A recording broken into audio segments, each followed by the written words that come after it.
Jadi saya bin pasir istirahat gini nih, kita di depan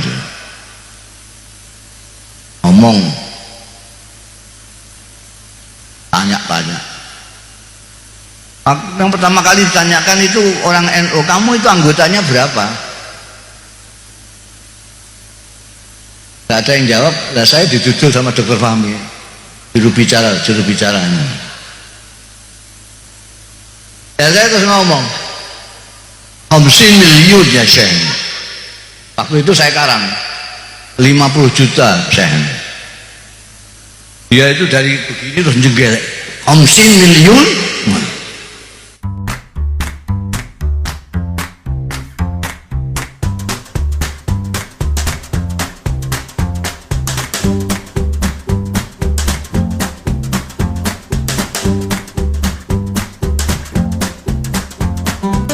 Saya teringat, saya pernah diajak Allah yarham Kiai Sahal Mahfud, Rais Am dan Gus Dur. Saya waktu itu masih gelandangan.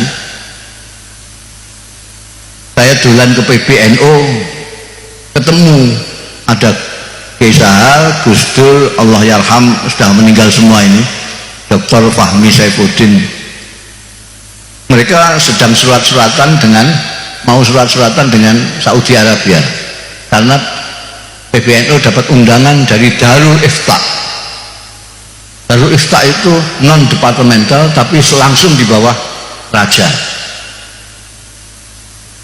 Nah, tulisan saya bagus, jadi saya dipinjam tangan saya untuk nulis surat.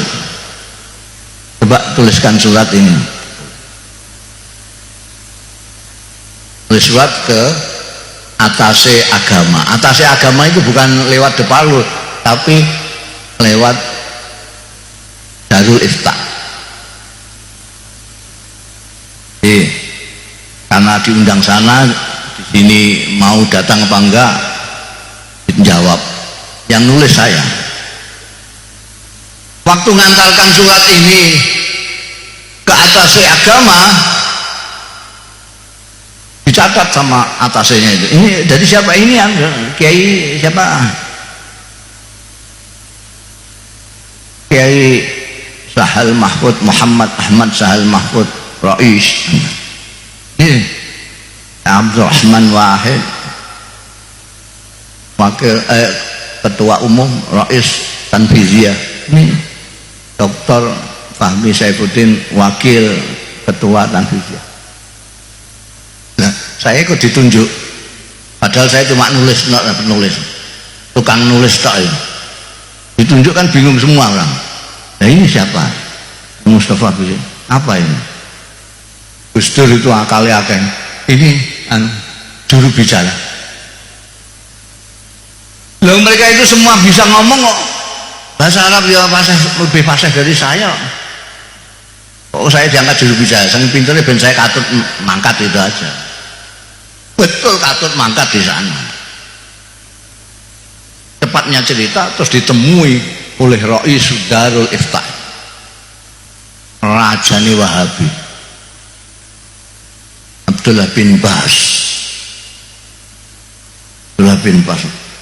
Temuin tamu-tamu itu dari mana-mana, ditemuin semua. Tinggal kita delegasi dari NU nggak ditemui. Beliau langsung masuk ke peristirahatan. Saya sudah seuzon, loh kok kita kok nggak dipanggil sendiri? Tahu-tahu ada utusannya bisikin kita, Syekh bin Bas berkenan menerima di ruang istirahat beliau. Jadi Syekh bin Bas istirahat gini nih, kita di depan ngomong, tanya-tanya. Yang pertama kali ditanyakan itu orang NU, kamu itu anggotanya berapa? Gak ada yang jawab. Lah saya dituduh sama Dr. Fahmi, juru bicaranya. Ya saya terus ngomong, 50 miliar ya Syekh. Waktu itu saya karang 50 juta Syekh. Dia itu dari begini terus jengkel 50 miliar. Begitu dia kaget saya terus seneng saya tambahi, la yumkin aksar min zalik ya syekh.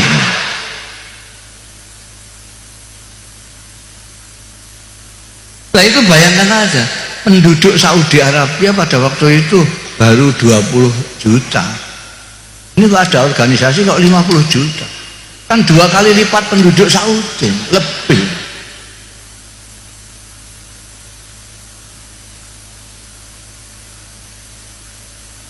Ketika ditanya, itu yang biayai siapa?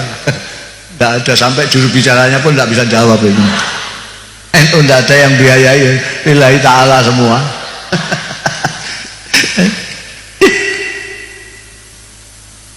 Ternyata menurut survei terakhir NU sekarang ini 80 juta.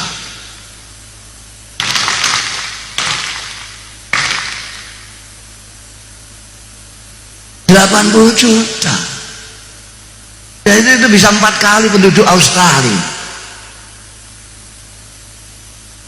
Jadi Islam yang paling banyak, yang mayoritas di dunia ini adalah NU. Apa salah kalau saya mengatakan ini Sawadul Azam?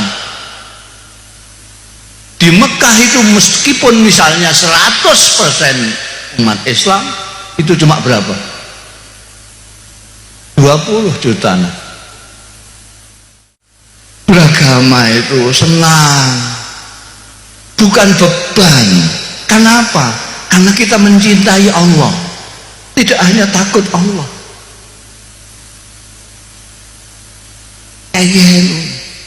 Enak.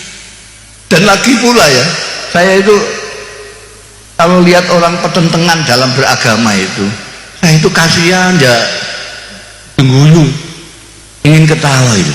Ini bagaimana? Yang potonganmu kayak ngono, kok enggak syukur itu loh. Potongan kayak kita ini itu masih diberi Tuhan jadi umatnya Muhammad Sallallahu Alaihi Wasallam. Itu sudah syukurnya harus luar biasa, lumayan.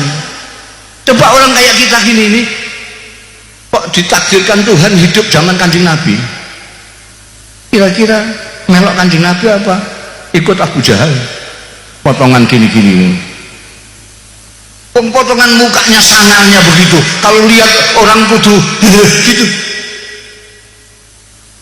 Zaman Kanjeng Nabi, saya itu pernah ngelamun, itu saya bantah sendiri lamunan saya pernah ngelamun, ya Allah,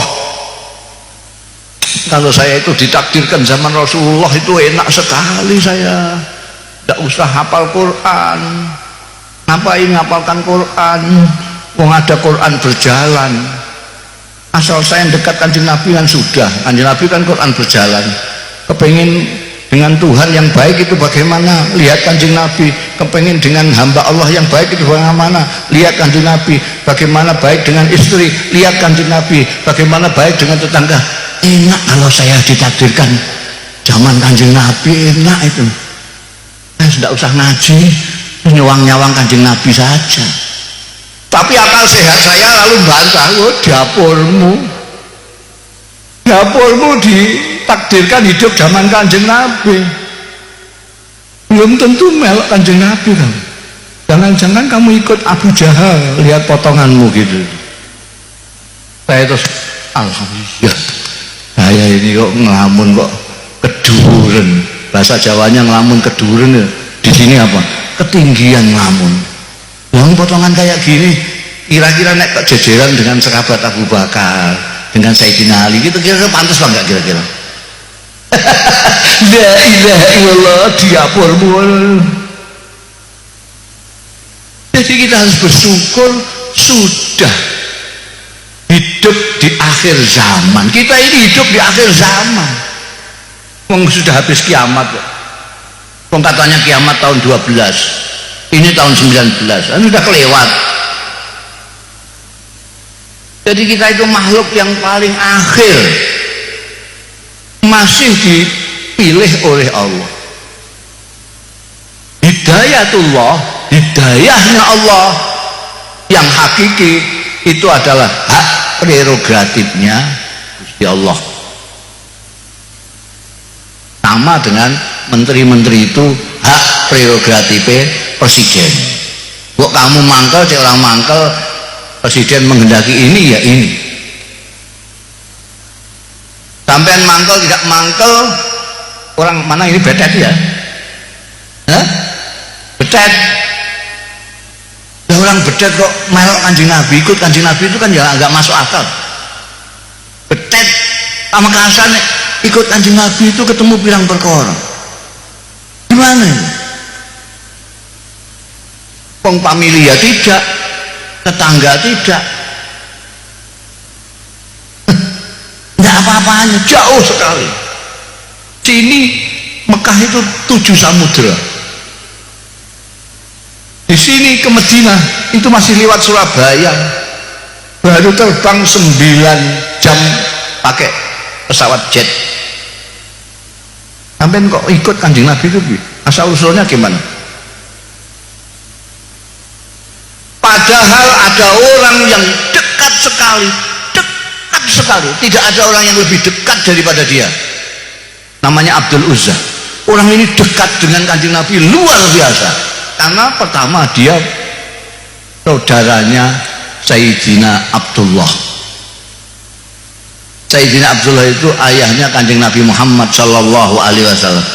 Dia saudara kandungnya Sayyidina Abdullah, berarti pamannya Kanjeng Nabi persis. Rumahnya tetangga pet dengan Kanjeng Nabi Muhammad sallallahu alaihi wasallam. Sini Kanjeng Nabi, di situ rumahnya. Tidak hanya itu saja, orang ini Abdul Uzza besanan dengan Kanjeng Nabi Muhammad sallallahu alaihi wasallam, anak 2. Dia punya anak laki-laki 2, Utbah dan Utaibah, dikawinkan putrinya Kanjeng Nabi 2, Sayyidatina Ruqayyah dan Sayyidatina Ummi Kulsum. Ada orang yang lebih dekat dari dia. Paman, tetangga pet, besanan, anak 2, tidak hanya 1. Itu ketika diajak Kanjeng Nabi untuk menyembah Allah Subhanahu wa ta'ala, bukan hanya tidak mau, tapi mencaci maki Kanjeng Nabi. Dia mengatakan kepada Kanjeng Nabi waktu itu, tabban laka ya Muhammad, alihadza jama'tan. Kurang ajar kamu Muhammad, orang tua-tua kamu kumpulkan, kamu ngomongnya gitu itu. Masa Tuhan enak-enak banyak kok kamu jadikan 1 tok. Dia marah-marah karena dia punya Tuhan ada 200 berapa gitu.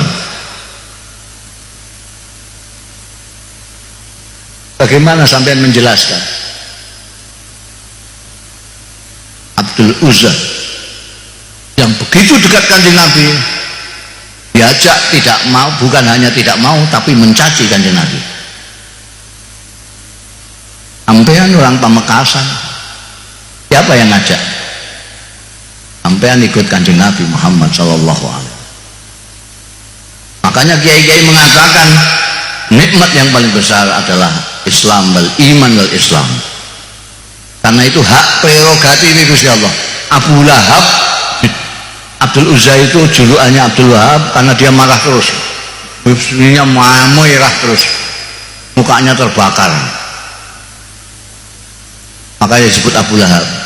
Begitu turun ayat tabat yada Abu Lahab, anaknya 2 laki-laki Utbah dan Utaibah dipanggil, ceraikan istri-istri kalian, kalau tidak kamu tidak aku akui anakku. Gimana ada orang begitu dekat dengan Rasulullah, begitu kerasnya menentang Rasulullah. Ada orang yang jauhnya seperti kita ini tiba-tiba ikut ke Rasulullah. Itu hak prerogatifnya Gusti. Tidak bisa Abu Lahab terus bilang, kok saya yang dekat kok enggak dihidayai Gusti. Gusti Allah itu bahasa Jakartanya maha semau gue, aunuhu muridan, maha berkehendak. Ini yang kita harus syukur. Kita harus bersyukur dipilih Allah dari sekian miliar manusia untuk ikut Kanjeng Nabi Muhammad sallallahu alaihi wasallam. Dan kita harus bersyukur lagi bahwa Kanjeng Nabi Muhammad sallallahu alaihi wasallam, meskipun jarak kita dengan beliau 15 abad, ajaran-ajarannya masih dibawa terus dari sahabat ke tabi'in, dari tabi'in ke tabi'in, dari tabi'in kepada ulama-ulama sampai ke kiai-kiai yang terus memegang mata rantai ajaran Rasulullah kepada kita. Ada Tuhan.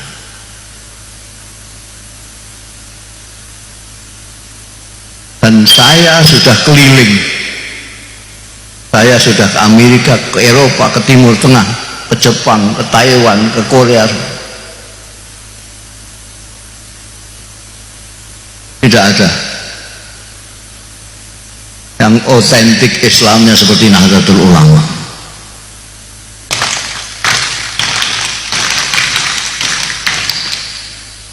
Saya sudah ketemu dengan Gen Syekh Azhar, Gen Mufti Syria Syekh Hasun, Gen Qatar. Semua pemahamannya sama dengan pemahamannya kiai-kiai Nahdlatul Ulama. Bahkan saya berani mengatakan yang disebut Sawadul A'zam itu adalah orang-orang NU.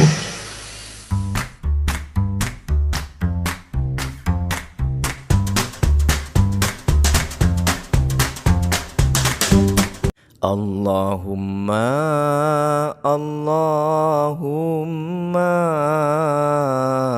salli ala Muhammadin abdika wa rasulika nabiyil ummi.